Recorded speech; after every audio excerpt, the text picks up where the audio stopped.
banyak waktu beliau reses itu berapa miliar bikin jalan saya kampung-kampung saya tembok semua. Karena waktu itu saya dekat dengan Brigjen Mismar Anas. Nah, yang bawa Mulyadi itu ke Pak SBY, Pak Mismar Anas, udah almarhum saya. Nah, saya semangat sama beliau. Saya bilang sama Pak Mismar Anas, bilang di telepon Pak Kumbu. Pak Mulyadi banyak ya program beliau untuk Kelok 9 ini. Kelok 9. Inspirasi dari beliau dan Pak Epi berdua itu yang Sumatera Barat. Kamu di besok maju lah. Assalamualaikum warahmatullahi wabarakatuh. Saya Atari Gauti Ardi, anggota DPR RI dari Dapil Sumatera Barat 1, sekaligus Wakil Ketua Umum DPP IKM, yaitu Ikatan Keluarga Minang. Assalamualaikum wabarakatuh. Saya Atari Gauti Ardi, Wakil Ketua Umum DPP IKM, Ikatan Keluarga Minang.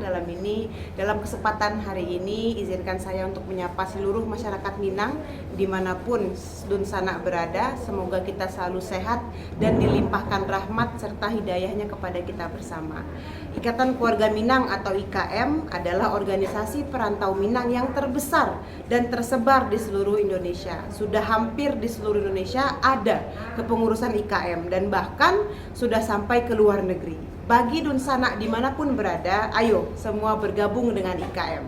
Sekarang ini IKM sedang konsentrasi untuk membentuk kepengurusan di tingkat kecamatan dan juga DPC sampai ke tingkat ranting, itu ke tingkat kelurahan desa di seluruh Indonesia.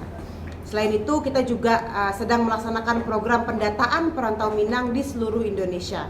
Juga ada pembuatan KTA atau kartu tanda anggota IKM. Lalu juga ada yang terakhir pemasangan lisensi rumah makan masakan Padang yang betul-betul asli masakan Minang. Bagi Dun Sanak perantau Minang, ayo mendaftarkan diri menjadi anggota IKM supaya bisa tercatat, dan juga seluruhnya ayo bergabung dengan IKM bahkan sampai nanti ke tingkat-tingkat yang di bawah seperti tingkat desa, kelurahan dan juga kecamatan.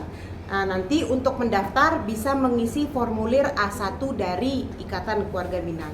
Pesan kami kepada seluruh pengurus IKM dimanapun berada, mulai dari pengurus pusat sampai ke daerah, dari Aceh sampai ke Papua dan juga luar negeri, ayo semua selalu bersemangat, konsisten dalam menjalankan amanah organisasi, selalu menjaga kekompakan, dan yang terakhir yang paling penting selalu menjaga marwah Minangkabau. Wabillahi taufiq wa hidayah. Wassalamualaikum warahmatullahi wabarakatuh.